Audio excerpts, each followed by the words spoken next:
I'm 74 years old today, and for a long time I thought that this sentence alone explained everything. Whenever I said something with conviction, someone would smile carefully and repeat that it was normal to confuse things at this age.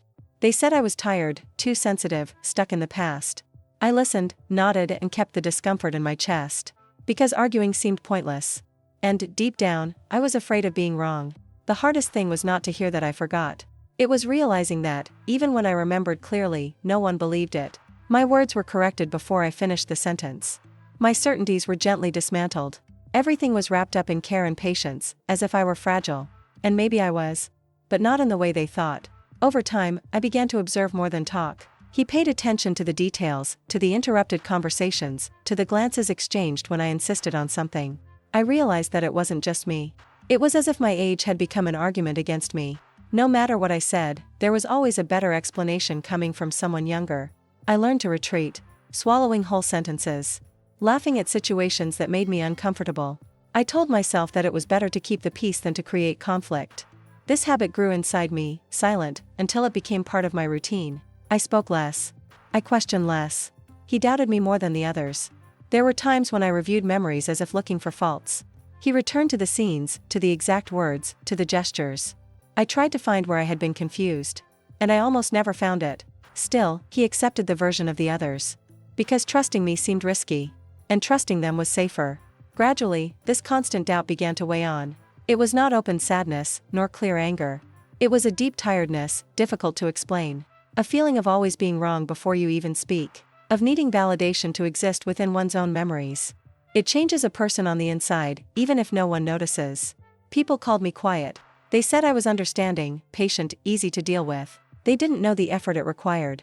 They didn't see how much I annulled myself to look balanced. They didn't see the loneliness that comes when no one takes you seriously. I saw it. I felt it. He kept it. Despite this, something inside me has never been completely erased. A discreet, almost shy feeling that there was truth in my memories. She didn't scream. He didn't demand it. He just remained. Like a small flame, protected from the wind, waiting for the right moment to illuminate something bigger. For many years, I thought this feeling was stubbornness. Or pride. Or fear of accepting reality. But she wasn't going away. He grew up in silence, along with me. As time passed, as I grew older, this certainty became more patient. As if he knew he didn't need to run. Today, looking back, I understand what once seemed confusing. It wasn't my age fooling me. It was the silence that I was taught to keep. And time, which always comes, did what no one did for me for years. It put the truth on its feet, right in front of me. The fact that you chose to stand here listening to this says a lot about who you are. What I'm going to share next isn't just a memory of me, it's a truth that many people spend their entire lives trying to understand. If you believe that stories like this deserve to continue being told, sign up, because this space exists to keep truths that can no longer be silenced. I was born in a simple house, on a street where almost nothing changed. The houses were similar, the routines too.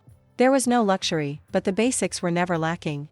It was the kind of childhood that no one would call difficult. Precisely for this reason, no one asked questions. Everything seemed too normal to be questioned. My parents believed in order and silence. They were not cold people, but they were restrained. Demonstrations of affection came more in the form of responsibility than words. Doing the right thing was more important than talking about what you felt. And the right, almost always, meant obeying. Since I was little, I learned to pay attention to the environment. I observed the tone of voice, the gestures, the atmosphere of the house. She knew how to identify when it was safe to speak and when it was better to be quiet.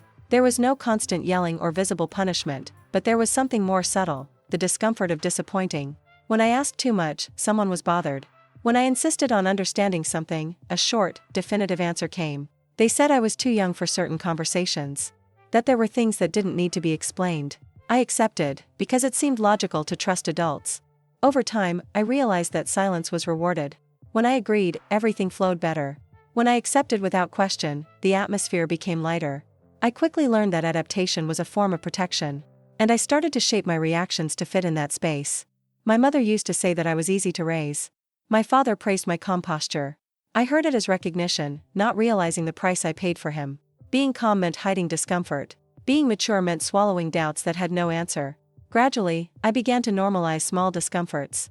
If something caused me strangeness, I discarded it. If any attitude hurt me, I diminished it. I told myself that I was too sensitive. That I was exaggerating. It was easier to find fault with me than to question what came from outside. My childhood went on like this, without major ruptures, but full of small renunciations. Nothing that could be pointed out as wrong. Nothing that justified a complaint. Still, something in me learned to shrink, taking up less space. Not to fully trust what he felt. I grew up believing that love came with control. That care meant constant correction. That to disagree was a lack of gratitude. These ideas were mixed with my personality, shaping the way I saw myself and how I placed myself in the world. At that time, I didn't know how to name it. I just felt it. A discreet squeeze, frequent, but easy to ignore. After all, everything looked right on the outside. And when the world says that everything is fine, we learn to distrust what we feel inside. Today, looking back, I understand that the habit that would accompany me for decades was born there. That of silencing doubts. That of trusting more in the certainties of others than in my own. Without realizing it, I was learning to doubt myself. Over the years, being quiet is no longer a conscious choice. It happened gradually, almost without me noticing. Even before opening my mouth, I was already evaluating the environment, people's moods, the risk of displeasing them. I wondered if what I really wanted to say needed to be said. Almost always, he concluded that he did not. I watched a lot. He paid attention to details that no one seemed to notice. A deeper sigh, an impatient look, a response that is too short. I learned that silence had weight and that certain truths were not welcome. Not because they were false, but because they caused discomfort. And discomfort has always been treated as something to avoid. When something bothered me, I tried to explain to myself that it was overkill. He said that I was too sensitive, that I was misinterpreting. This internal dialogue has become automatic. Before any feeling took shape, I was already diminishing it. It was a form of protection, even though I didn't know it at the time. No one ever told me to shut up directly. There were no clear orders or open threats. The learning came in subtle gestures, in laughter that ended conversations, in gentle corrections that seemed careful. Every little reaction taught the same thing: insisting wasn't worth it. Over time, I began to revise my thoughts before I even felt them fully. If something seemed strange, I looked for external justifications. If any attitude hurt me, I relativized. There was always an explanation that did not involve the other's mistake. And I accepted, because questioning seemed too risky. I started to confuse silence with maturity. He believed that growing up was learning to accept. That balanced people did not create unnecessary conflicts.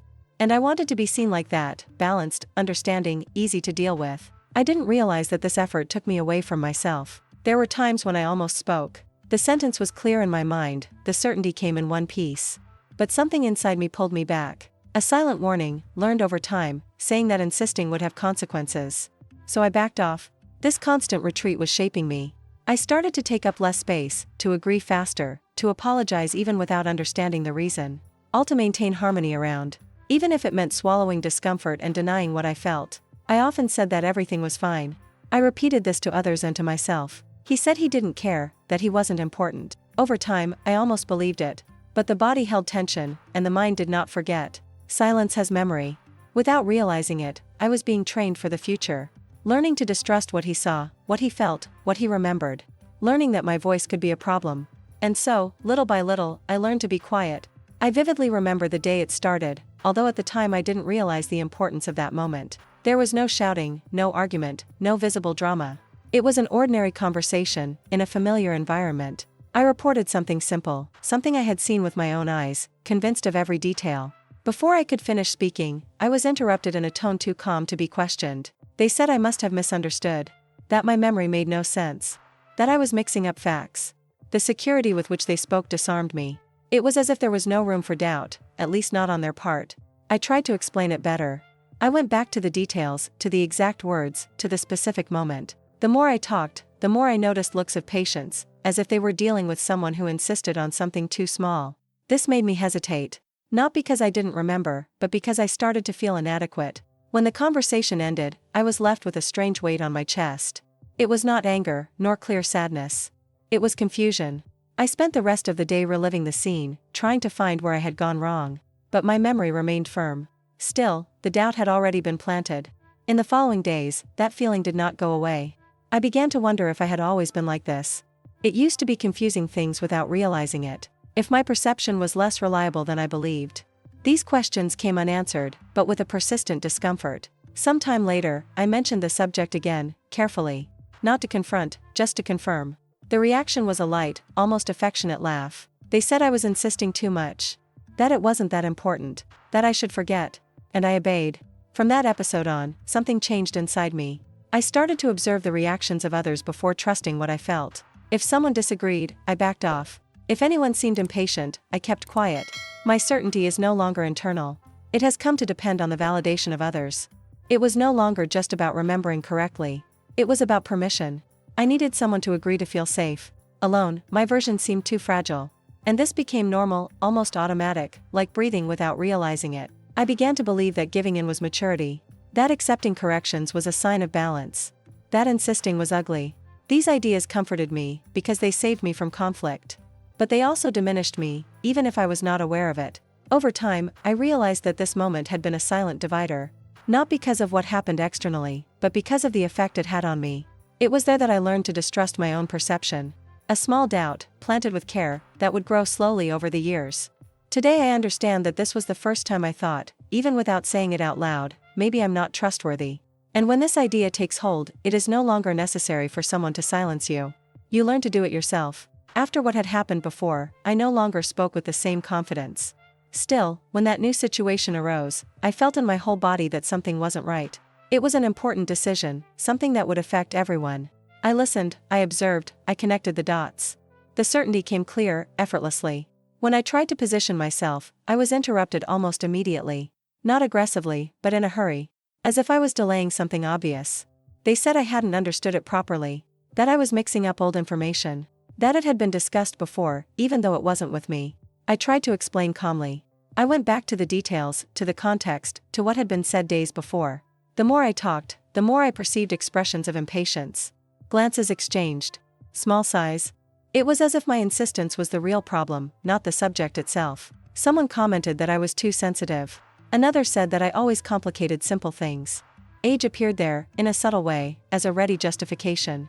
It was not said with cruelty, but with that false delicacy that does not allow for an answer. I felt my face burn. There were other people present, and that made it more difficult. It wasn't just disagreeing with me. It was exposing myself. Every word of mine seemed to reinforce the idea that I was out of place. Gradually, I lost the will to continue. Silence began to seem like the only dignified way out. I swallowed what I still wanted to say. I kept quiet.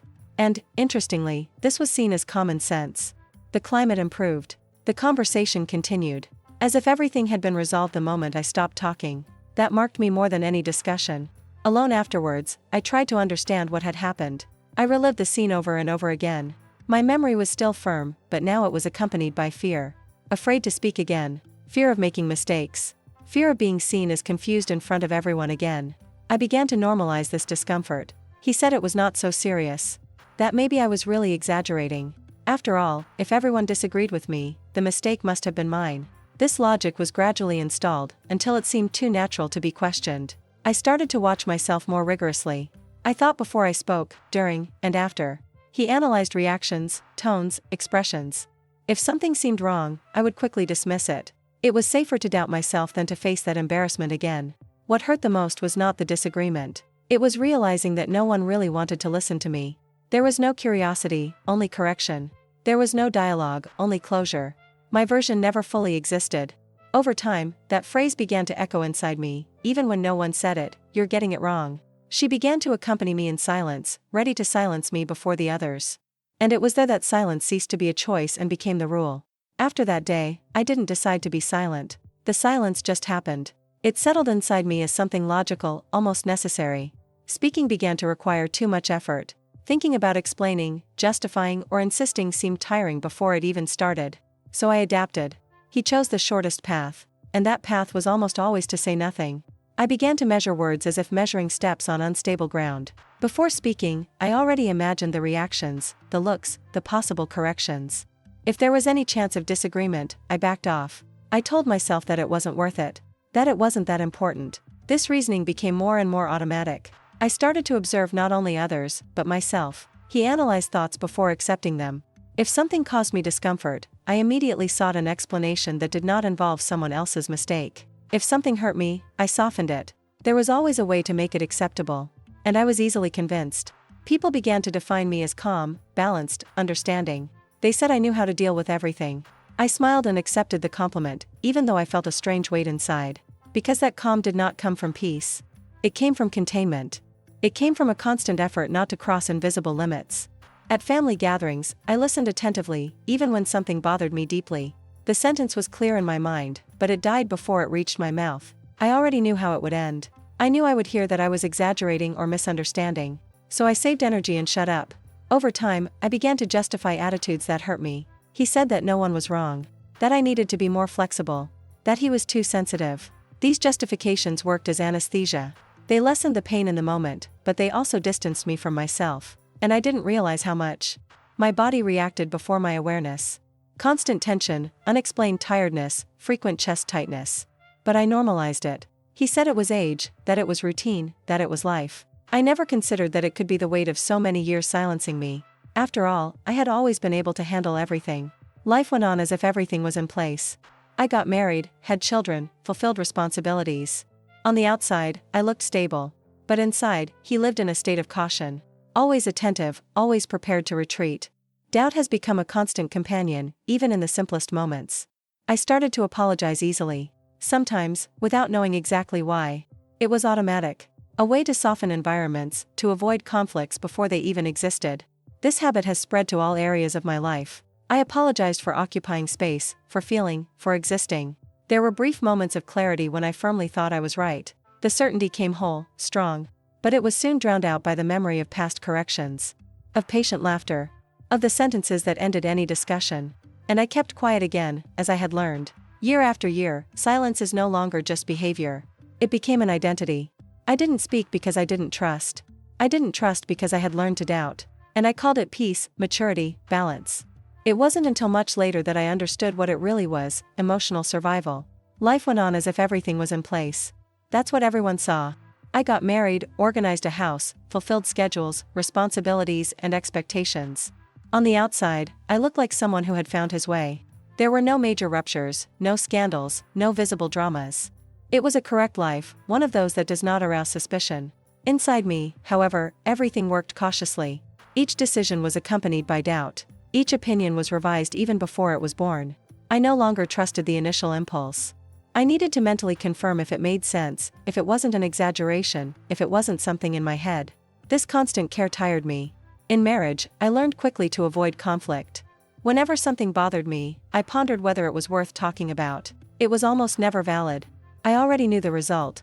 I would hear that I was too sensitive, that I was misinterpreting, that I didn't need to create a problem. So I adjusted my expectations and followed.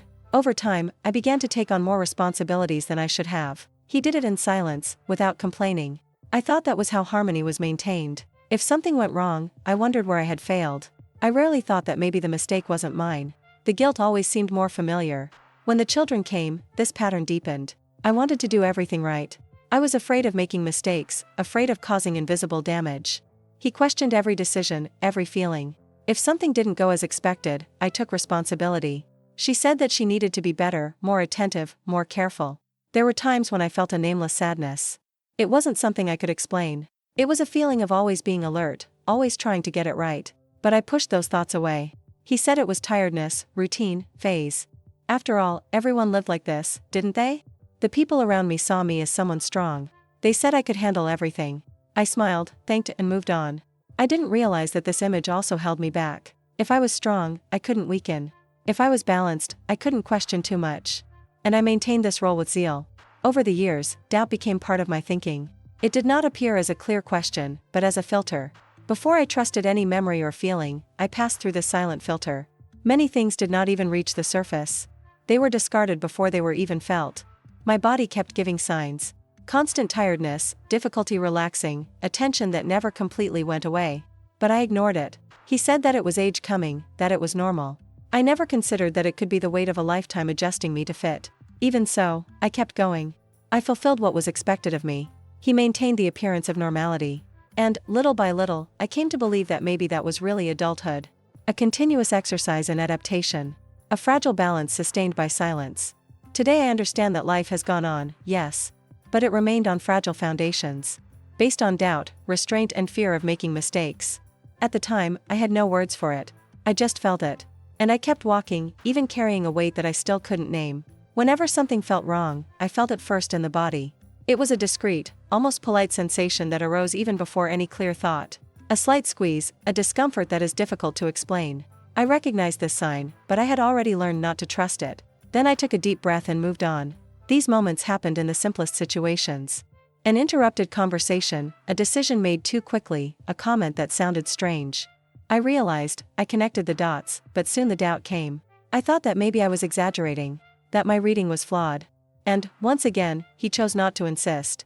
Over time, this pattern repeated itself so many times that it became automatic. Something seemed wrong, I felt, analyzed, doubted and discarded. It was a silent, internal cycle that no one saw.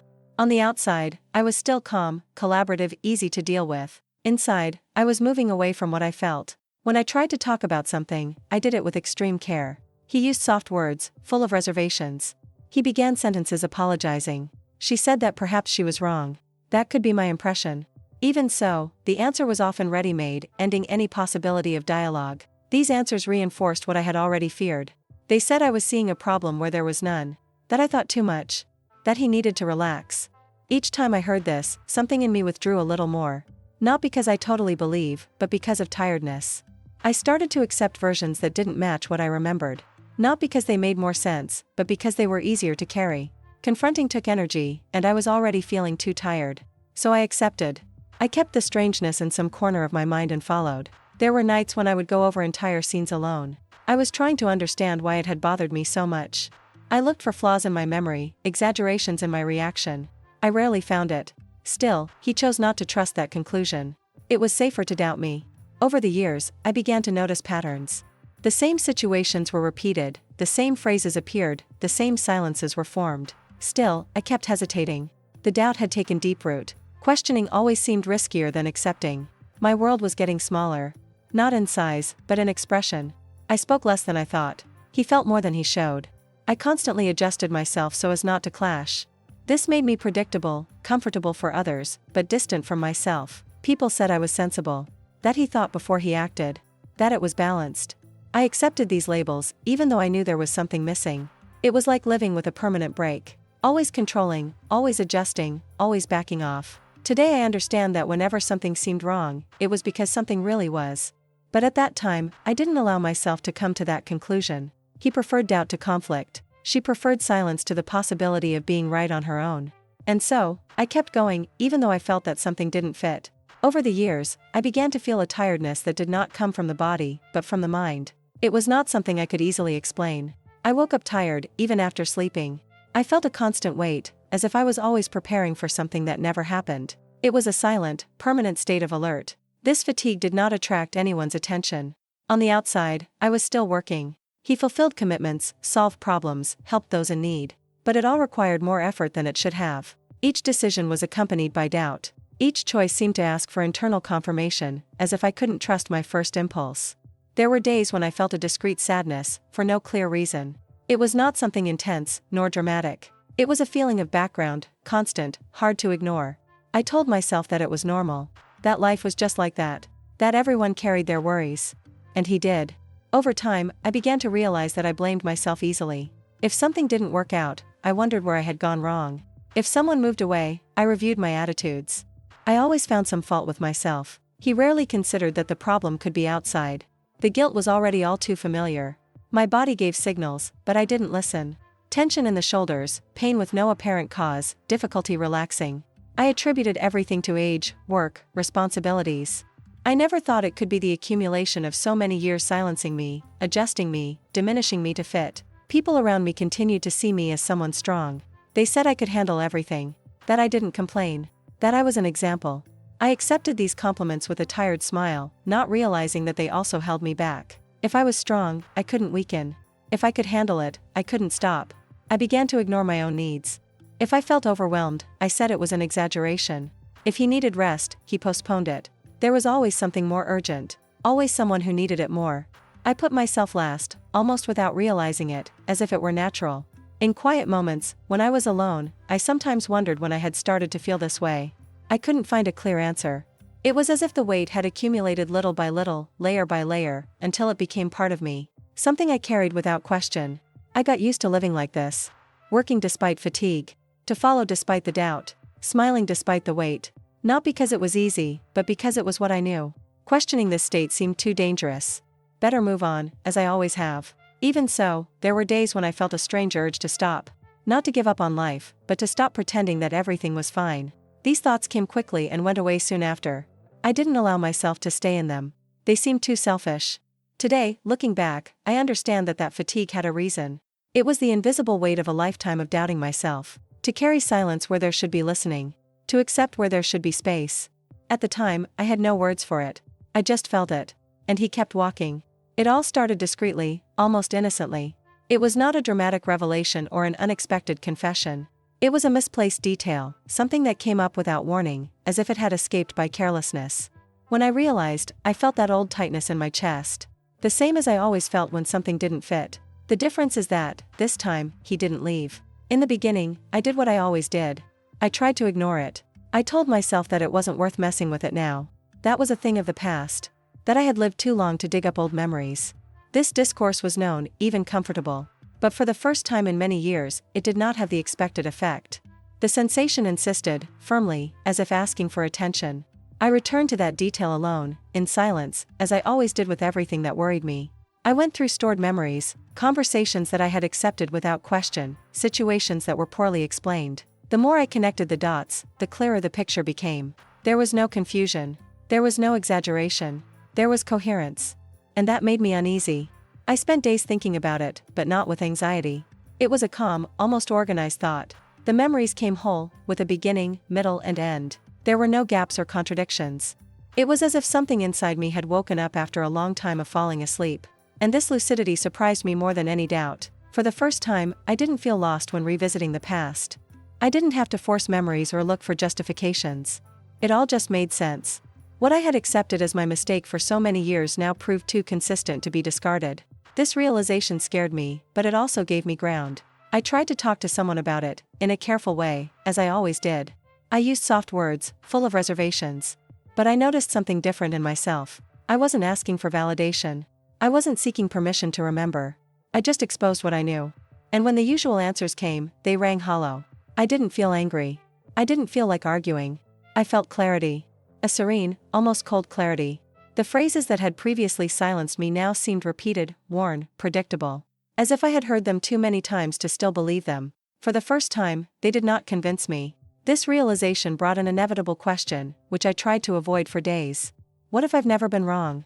What if that constant doubt that accompanied me for so many years was not my fault, but something I was taught to carry? The question did not come as an accusation, but as a finding. Along with this idea came deep relief. A silent relief, without euphoria. As if something heavy had been taken from me without warning. At the same time, I felt a strange pain. A mourning for lost time. For the years I doubted myself. For the times when I accepted less than I deserved. I started to look at the past with different eyes. Old situations have gained new meanings. Phrases that once sounded like correction now revealed control. Silences that I accepted as care began to show another face. Everything fell into place in a way that I could no longer ignore. I knew that something had definitely changed. It was not yet a confrontation. It was not yet a complete revelation. But it was the beginning of something that could not be undone. Something that shouldn't have appeared. And for the first time, I wasn't willing to pretend I hadn't seen it. After that detail that appeared without warning, my mind did not return to the previous state. Something had reorganized itself inside. It was not agitation, nor anxiety. It was clarity. A calm, almost disconcerting clarity. For the first time in many years, I wasn't trying to erase an uncomfortable feeling. I was looking at her head on. I started to revisit old memories with another look. Situations that once seemed confusing now lined up accurately. Conversations that I had accepted as misunderstandings showed a pattern. These were not isolated episodes. They were repetitions. And this realization brought more firmness than fear. I remembered the phrases clearly. I remembered the tone, the exact moment when my speech was interrupted. The way conversations were shut down before they really began. For years, I thought it said something about me. Now, I began to understand that it said much more about the environment I was in. The most surprising thing was to realize that my memory was never fragmented. She has always been consistent. The problem was not remembering wrong, but being convinced that remembering was dangerous. This realization brought me a mixture of relief and sadness. Relief to finally trust me. Sadness for having taken so long. I started to observe people's reactions more closely. The same phrases, the same gestures, the same quick closings. The difference was that now I didn't absorb it as absolute truth. I saw it. I just saw. And that changed everything. I didn't feel like accusing anyone. Nor to confront immediately. What I felt was the need to compose myself. It was as if I was rearranging an internal house that had spent years in disarray. Each memory found its place. Every doubt lost strength. There were times when anger appeared, briefly, controlled. Not addressed to someone specific, but to time. At the time I doubted myself. At the same time I accepted less than I deserved. I let that anger pass. She didn't have to stay. What mattered was clarity. I began to trust my perception again. Not impulsively, but firmly. If something didn't make sense, I didn't automatically discard it. I analyzed. I watched. And it allowed the sensation to exist. That was new. It is profoundly liberating. This internal change was not announced to anyone. It happened in silence. But it was a different silence. It was no longer containment. It was a choice. For the first time, I was quiet because I wanted to, not because I was afraid. And it gave me back something I didn't even know I had lost. Looking back became less painful. Not because the past had changed, but because I had changed. I could see myself with more compassion. I did what I could with what I had. And that started to be enough. It all began to make sense, not as a perfect explanation, but as an acceptable truth. I wasn't wrong. I was silenced. And recognizing that didn't break me. On the contrary. It was the beginning of rebuilding myself based on what has always been there, my own voice. This is the hardest part to tell, because to talk about it means to touch on something I've spent my whole life trying to keep silent. By sharing this now, I give up the protection that silence has given me for many years.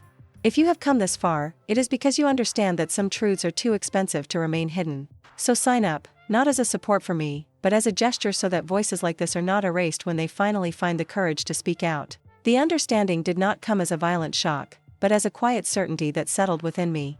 It wasn't confusion. It was not an exaggeration. It was not fragility. This phrase began to repeat itself in my mind with a clarity that I had never experienced before.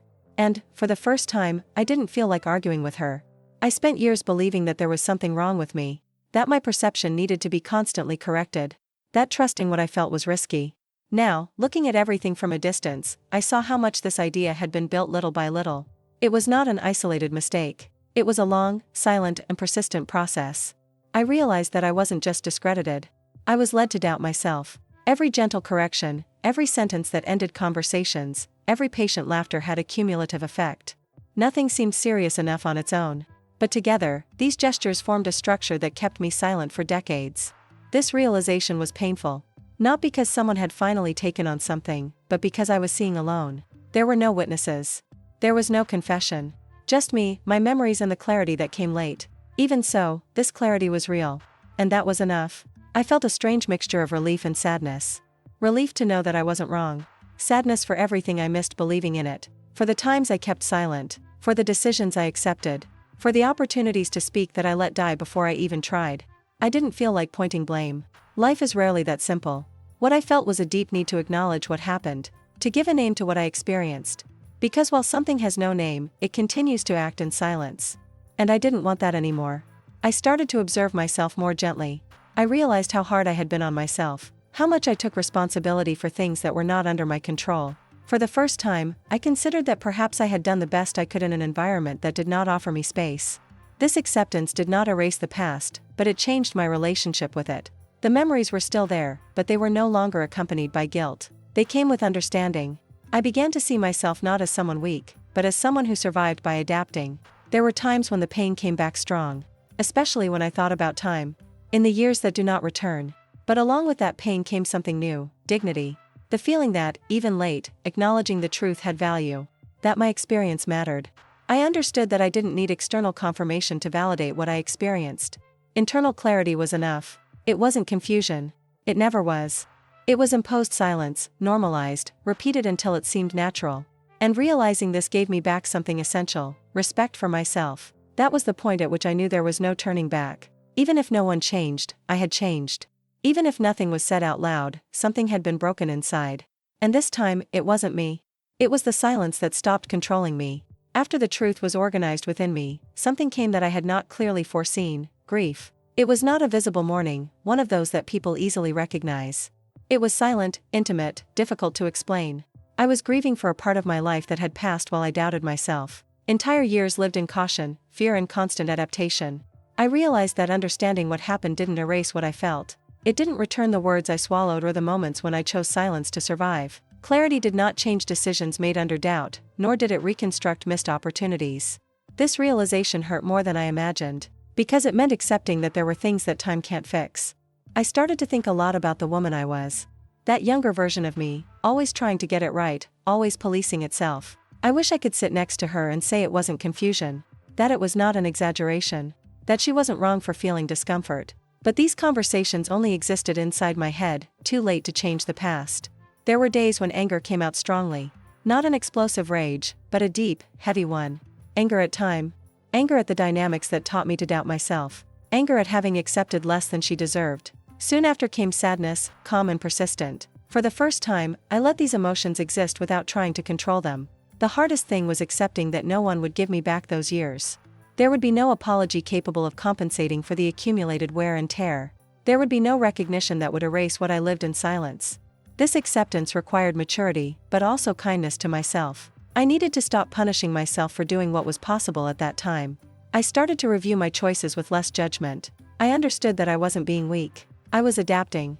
I was trying to maintain balance in an environment that didn't offer me space. Recognizing this changed the way I saw myself, not as someone who failed, but as someone who resisted in the only way he knew how. At times, the guilt tried to return. That old voice saying that I should have spoken more, insisted more, been firmer. But now I recognized that voice. He knew where he came from. And for the first time, I managed not to obey her automatically. I owed no explanation to that old guilt. I learned that elaborating what I experienced did not mean erasing the pain. It meant giving her a fair place. A place that didn't command everything, but that wasn't ignored either. This balance was new to me. And it required patience. There were days of lightness and days when the weight came back without warning. Accepting that time does not come back was one of the most difficult steps in this process. There is no way to recover years lived in silence. There is no way to remake decisions made with fear. But along with this acceptance came something important, the gift. The now still existed. And I was still here. I began to realize that, even late, there was still room for different choices. Not to correct the past, but to honor what I learned from it. I could hear myself now. He could respect me now. He could trust me now. And that was no small thing. What cannot be returned is in the past. But what can still be experienced began to take on a new meaning. For the first time in a long time, thinking about the future did not cause me fear. It caused me responsibility. And also a strange, delicate hope. For a long time, I thought that this process would end in confrontation. He imagined difficult conversations, late explanations, perhaps apologies. But as clarity took hold within me, I realized that this was not what I was looking for. I didn't need to prove anything to anyone. The truth had already found a place enough in me. There were times when I thought about saying everything out loud. Enlisting episodes, repeating phrases, showing how everything fit together now. But when I imagined these scenes, I felt no relief. I felt tired. As if he was still trying to convince someone. And I didn't need that anymore.